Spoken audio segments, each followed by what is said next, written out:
শেষ পর্যন্ত এটা তারপরে বলে যাইতে হবে যে ইলিয়াস ভাই কি আসলে ঠিক বললো নাকি ব্যাঠিক বললো। যদি ব্যাঠিক বলি আমার জুতা দিয়ে পেটান, কোনো সমস্যা নেই, সবার জুতা নিয়ে আমার গালে আমি নিব, কোনো সমস্যা নেই, শেষ করে যেতে হবে। এটা অনুরোধ থাকলো, খুব গুরুত্বপূর্ণ প্রতিটা কথার মানে এমনিতেও তো মানে দাম আছে। যেমন এই যে কথা বলছি না, 10 মিনিটের কথা অনেক টাকা দেয় কিন্তু ইউটিউব আমাকে, সো এমনিতেও দাম আছে, কথাগুলো অনেক দামি কথা, এটা শুনে যেতে হবে।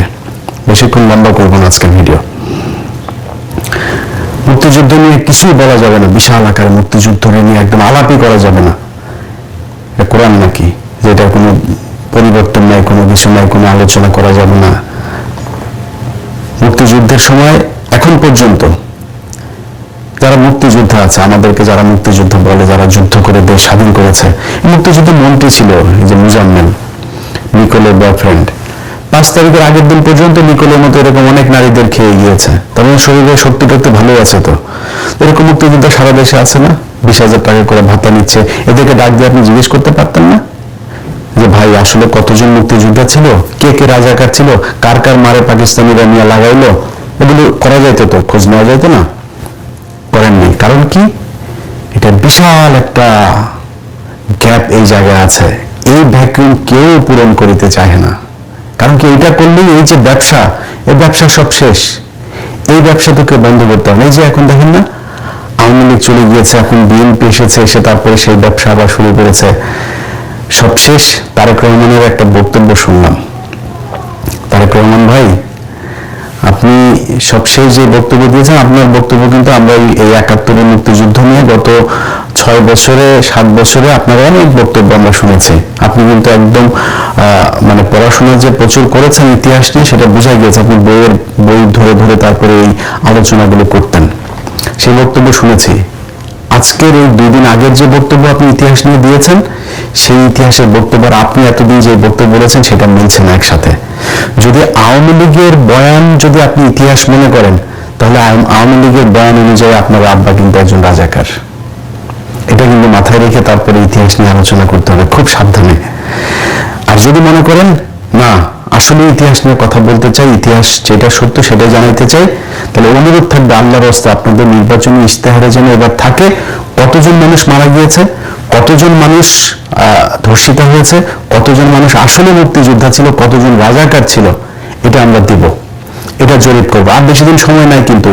জেনুইন অরিজিনাল মুক্তিযোদ্ধা, মুজাম্মেলদের মতো ভুয়া মুক্তিযোদ্ধা, অরিজিনাল মুক্তিযোদ্ধা তারা কিন্তু এখন সবার বয়সে 70-এর উপরে।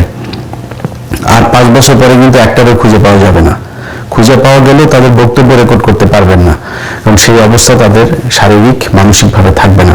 অতএব আপনাদের ইশতেহারে থাকতে হবে যে আমরা জানতে চাই এই প্রজন্ম, আমি আমার চাইতে ছোট বয়সের যারা মুক্তিযুদ্ধ দেখিনি, আমরা জানতে চাই আসলে কি ঘটেছিল 71 বাংলাদেশে।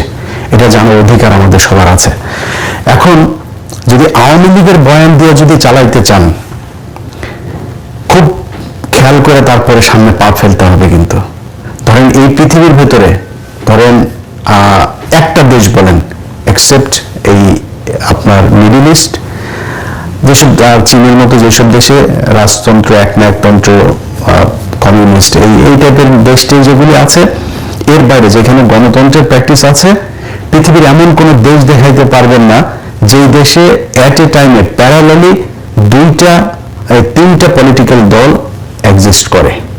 2টা, সবখানে 2টা। আপনি আমেরিকা বলেন, লন্ডন বলেন, যত মানে বড় বড় আপনার যে দেশ যা আছে, সেটা ইন্ডিয়া বলেন আর বাংলাদেশ বলেন, কখনোই কিন্তু 3 দল একসাথে সমান শক্তিশালী 3টা বিরোধী দল পৃথিবীর কোথাও নাই। যেখানেই যাবেন আপনি 2টা। এখন বাংলাদেশে 2টা শক্তিশালী রাজনৈতিক দল আছে, একটা বিএনপি, একটা জামাত। আমার মনে হয় এখনো বিএনপি সবচেয়ে বড় দল, 2 নম্বরে যদি জামাত ধরেন, কিন্তু খুব শক্তিশালী। কিন্তু এটা খালি মানে মুখের কথা না, এটা বিএনপি হারে হারে টের পাচ্ছে যে জামাত যে ভেতরে ভেতরে যে কি পরিমাণে ভোট তাদের বেড়েছে। এখন 3 নম্বর আরেকটা দল এরকম বড় বৃহৎ আকারে আসবে সেই সুযোগ নাই। যদি আসে সেটা বিএনপি আসবে। যদি বিএনপি মনে করে যে 71-এ সেই আওয়ামী বয়ান নিয়ে আসবে, তাহলে বিএনপির মোড়কে কিন্তু আওয়ামী লীগ চলে আসবে। নামে মনে হবে, সবাইকে দেখে মনে হবে তো বাংলাদেশ জাতীয়তাবাদী দল, কিন্তু এই দলে জাতীয়তাবাদের কেউ থাকবে না। এখানে সবই সেই আওয়ামী লীগের মতো, সেই লোকজনের কথা, সেই সবকিছু তাদের মতোই মনে হবে। আর সেটা যদি তারেক রহমানের বক্তব্যটাও যদি সেরকম হয়, তাহলে তার কিছু বলার নাই।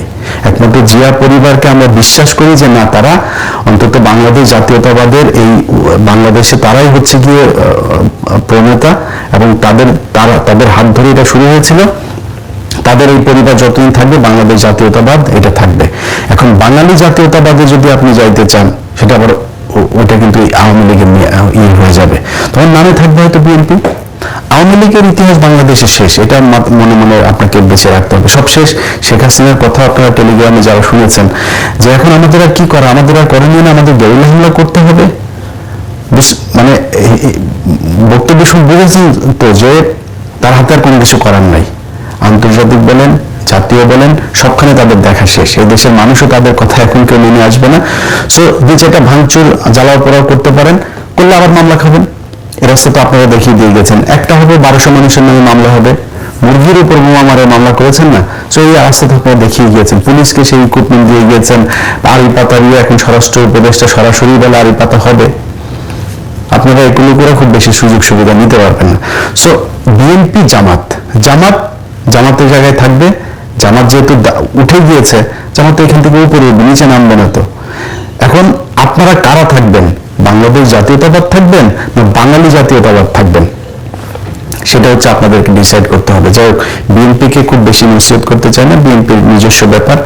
বিএনপিকে নিয়ে কথা বললে বিএনপি আর আমাদের জামাতটা বানিয়ে দিবে, যেখানে ভাই আপনাদেরকে অবমূল্যায়ন করে ছোট করে কথা বলার মতো সুযোগ নেই। অনেকে বিশাল গ্যাঞ্জাম বাড়াইতে চাচ্ছে আমাদের আর বিএনপির মাঝখানে, আমাদের দিয়ে সেটা পারবেন না। কারণ হচ্ছে কি, কারণ এই বিএনপিতে গত 15 বছরে তারা জীবন দিয়েছে, তাদের পার্টির লোক গুম হয়েছে, তারা জেলে ছিল। এই পুরো দলটারা একদম যা মনে চায় তাই বলবেন, এটা বলা আমার এত দুঃসাহস হয়নি, যে কারণে খুব বেশি বুঝাইলাম না। বাট সামনের দিনগুলোতে খুব সাবধানে পা চলতে হবে। মনে করেন জামাত ইসলাম ক্ষমতায় আসলো, আওয়ামী লীগ যা করেছে এই বিএনপির উপরে, জামাত ইসলাম সেটা কোনোদিনও করবে না। করলে আমরা ছাড়া দিব না তো, যে জামাত এসে বিএনপির গুম করবে, খুন করবে, বিএনপির একদম বিরোধী দল নিশ্চিহ্ন করে ফেলবে, জামাতটা আমরা ছেড়ে দেবো নাকি? কিন্তু যদি আওয়ামী লীগকে আবার আনেন, আম এবং ছালা দুটাই যাবে। এবার আসল আলোচনায় আসি। আজকে আমার বাম সাইডে আমার বইয়ের জুতা দেখাইছি না আগে, এই জুতাটার পাশাপাশি আরো একটা জিনিস আমার কাছে এনে রেখেছে, এটাও আপনাদের একটু দেখায় তারপরে অনুষ্ঠান শেষ করব। আজকে পিনাকিদার মতো আমার এডিটর সাহেবদেরকে একটু বলবো যে একটু কাজ করতে। এটা হচ্ছে আমাদের আপনার অরক্ষিত স্বাধীনতায় পরাধীনতা, এটা মনে হয় লেখাটা উল্টা দেখাবো যেহেতু ভিডিওতে। সো এই অরক্ষিত স্বাধীনতায় পরাধীনতা, এই বইটার এটা হচ্ছে এডিটর সাহেব আমার এটা প্রথম পৃষ্ঠার ছবিটা আপনাকে দিয়ে পাঠিয়ে দেবো, আমি একটু দেখায় দিন। এটা দ্বিতীয় সংস্করণ, দ্বিতীয় প্রকাশ, জুলাই 2019, প্রচ্ছদ সুব্রত সাহা, প্রকাশক শহীদুল ইসলাম, কমলকুড়ি প্রকাশনার, বাংলা বাজার, মান্নান মার্কেট, 3য় তলা, ঢাকা 1100। যাই হোক, এটার এই বইয়ের আমি আপনাদেরকে যেটা পড়বো, 2019 সালে কিন্তু আওয়ামী লীগের সময়ে এটার ইয়েটা হয়েছে। এটা 48 নম্বর পৃষ্ঠা। আপনাদেরকে আমি 48 থেকে 49 এবং 50 নম্বর, ছোট 2-3 মিনিটের ভেতরে আপনাদের পড়ে শেষ করে দিব। এই বইটা হচ্ছে এই মেজর জলিল। আমি কিছুক্ষণ আগে বললাম না যে 16 ডিসেম্বর বিজয় দিবসগুলো জুতা দিয়ে পেটাবো, এটা কিন্তু আমি বলিনি, এটা এই মেজর জলিল বলে গিয়েছেন।